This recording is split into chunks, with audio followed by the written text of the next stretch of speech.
इस पूरे मामले को समझने के लिए 12 साल पीछे जाना होगा। जगवीर के जीजा राम जन्म कोरी को तत्कालीन फैजाबाद रेलवे स्टेशन के बाहर एक युवती मिलती है जो अपना नाम पूजा बताती है और बताती है कि किसके घर में कोई नहीं है। राम जन्म उसको लेकर जगवीर के पास आते हैं और पूरा मामला बताते हुए कहते हैं कि निराश्रित है, इससे शादी कर लो, इसे आसरा मिल जाएगा। जगवीर पहले उससे कोर्ट मैरिज करता है और उसके बाद 2012 में उससे हिंदू रीति रिवाज से शादी करता है। इस शादी में लड़की के परिवार से कोई शामिल नहीं होता क्योंकि उसके अनुसार उसके कोई परिजन है ही नहीं। समय बीतता है, पहले एक पुत्र आयुष का जन्म होता है जो अब 10 वर्ष का हो चुका है। इसके बाद एक पुत्री शगुन भी इनके परिवार में जन्म लेती है। अपनी पहचान छुपाकर शादीशुदा जिंदगी जी रही हसीना बानो पर जगवीर को शक तब हुआ जब उसने अपने बच्चों को एक दिन नमाज पढ़ाते हुए देख लिया। विवाद हुआ तो पत्नी अपने बच्चों को लेकर प्रतापगढ़ चली गई जहां उसका मायका बताया जाता है। वापस लौटी तो कुछ दिन बाद जगवीर को पता चला कि बेटे आयुष का खतना भी करा दिया गया है। इसके बाद दोनों में विवाद हुआ तो पूजा उर्फ हसीना बानो के माता पिता एक स्थानीय दबंग राजू उर्फ नसीर के साथ उसके घर पहुंचे और मुस्लिम धर्म अपनाने की सलाह दी। इसी के बाद से जगवीर मुस्लिम धर्म अपनाने नहीं तो सिर कलम करने का दबाव नसीर बनाने लगा।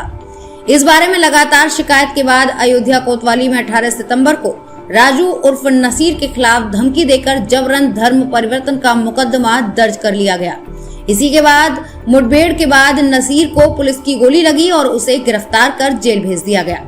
जगवीर को शादी के इतने सालों बाद पूजा उर्फ हसीना बानो से मिले धोखे को लेकर मलाल तो है ही, साथ ही साथ उसे अपने बच्चों की भी फिक्र है और साथ ही जान की भी।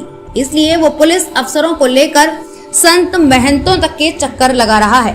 गुरुवार को वो तपस्वी छावनी के संत परमहंस के पास पहुंचा जिन्होंने इसे अलग तरह का जिहाद बताया और कहा कि ये पहली बार सामने आया है कि मुस्लिम लड़की हिंदू बन करके शादी करके बच्चा पैदा करके और वो अपने आप को 12 साल छुपाई रही और इसके बाद बच्चे का खतना करा देना और फिर सर कलम करने की धमकी दिलाना।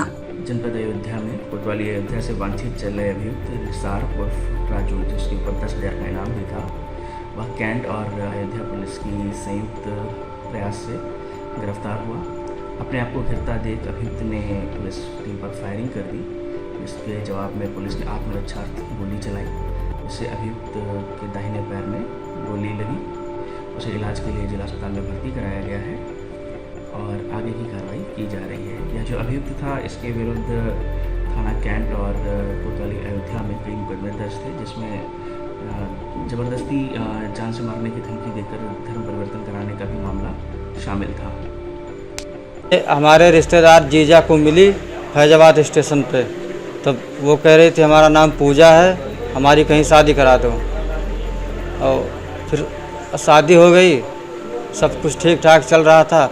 बाद में हमको पता चला 2020 में कि ये जो है इसके बदलाव होने लगा, हिंदू से जो मुसलमान में बदलाव हुआ। उसके बाद फिर हम ये नमाज पढ़ने लगी, बस हमने जैसे रोका तो हमको ज़बरदस्ती मारने पीटने की धमकी देती थी और फिर बच्चों को ज़बरन ये पढ़वा रही थी नमाज।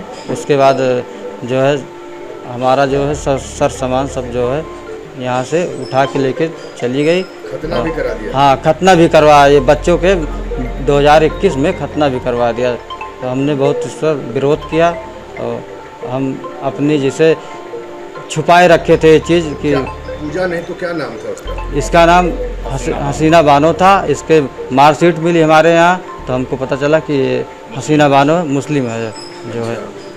कितने दिन हुआ शादी के? शादी के हुआ करीब 12 साल हो गए हैं। यह एक अजीब टाइप का एक जिहाद सामने आया है। पहली बार ऐसी घटना घटित हुई है। अभी तक तो लोग सुनते थे कि लव जिहाद में नाम छिपा करके जो मुस्लिम लड़के थे वो हिंदू नाम बता करके और हिंदू लड़कियों को फंसा करके फिर उनका धर्मांतरण कराते थे, मर्डर कर देते थे, कहीं बेच भी लेते थे। लेकिन ये पहली बार सुनने में आया कि एक मुस्लिम लड़की अपने को हिंदू नाम पूजा बताती थी कि उसके आगे पीछे कोई नहीं है परिवार में। उसने एक जो है तो दलित लड़के से शादी कर लिया जगवीर से, बच्चे हो गए, 10-12 साल बीत गया। इसके बाद उसने जो है तो मैं चुप्पे से मायके में गई, बच्चे का खतना करा दिया, नमाज पढ़ाने लग गई। बच्चे का नाम आयुष था, उसने चोरी में जा करके अनीश कर दिया और उसके परिवार के लोग कई लाख जो है इनका जो भी संपत्ति रही, सोना चांदी जेवरात लूट ले गए, कुछ नगद भी लूट के ले गए और इनसे कहने लगे कि जितनी जमीन जायदाद है बेच करके और लड़की के नाम कर दो, मुसलमान बन जाओ, धर्म परिवर्तन कर लो, नहीं तो तुम्हारा सर कलम कर देंगे। लगातार इनके ऊपर जब धमकी आने लग गई तब ये माननीय मुख्यमंत्री जी को पत्र भी भेजे, जाके तहरीर दिए और हमारे पास इन आकर के रोने लगे कि कहीं हमारा सर कलम न हो जाए। मुझे बड़ा आश्चर्य है कि ये कौन सा जिहाद है। अभी तक तो हम लोग सुनते थे लव जिहाद है, जमीन जिहाद है, चिकित्सा जिहाद है, व्यापार जिहाद है, लोग जो है खाने पीने की चीज में थूक लगा देते थे लोगों को भ्रष्ट करने के लिए और फिल्म जिहाद। लेकिन ये कौन सा जिहाद है कि लड़की, मुस्लिम लड़की हिंदू बन करके शादी करने के बाद बच्चे पैदा करने के बाद तब तक 12 साल तक वो अपने आप को छिपाई रही और इसके बाद जो है बच्चे का खतना करा देना, फिर सर कलम करने की धमकी दिलाना।